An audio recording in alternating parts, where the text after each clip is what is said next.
जैसे मोहन करे वैसे हमरा सार के चलो हमरा सैया जी के कीनल हसाड़ी नाना तो हम त झाड़ के चलो हमरा राजा जी के कीनल हसाड़ी नाना तो हम त झाड़ के डीजे सूरज सैया जी से पूछा कैसे किनले होई हंसारी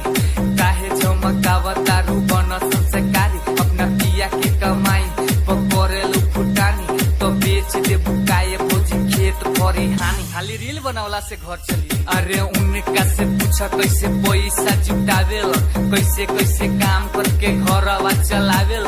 कही कोनो निमन नाही पालन भरम कहतारू ननद हम झाड़ के चलो डीजे सूरज डीजे सूरज जैसे मोहन करे वैसे हमरा सार के चलो हमरा सैया जी के कीनल हसाड़ी नाना तो हम त झाड़ के चलो गाइस गाने में वाइब है लास्ट तक देखना हसाड़ी नाना तो हम त झाड़ के चलो पूरा वजनी इतना भतार के कमाई के कोइल कर कदर भौ जाई पाई पाई के रील के चक्कर में गिल आटा भेलो तोहर देखिए के रोहन गरम माथा भेलो लागल झुलनिया में ढाका बलम कलकत्ता चल डीजे सूरज अपन रोहन सहन हुलिया सुधार ल न हो तनी माथा बपसोरिया संभार ल न हो भैया जोनी है तो मरिए काम करी न मरहम आ कहतारू ननद हम जार के चलो मोहन करे वैसे हमरा सार के चलो मिक्स बाय डीजे सूरज हाँ जैसे मोहन करे वैसे हमरा सार के चलो हमरा सैया जी के कीनल हसाड़ी नाना तो हम त झाड़ के चलो हमरा राजा जी के कीनल हसाड़ी नाना तो हम त झाड़ के चलो काहे करेलु गुमान भौजी हतना बोल सोइया कमाल तहर पतना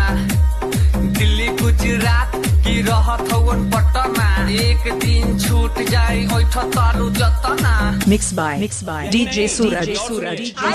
अभियो से भौजी सुधर जाना हो बिना गंगा जी न होइले तू तोर जाना हो कादो रहत तारू नसवा में मार के चिलो ऐसे कहतारू न तो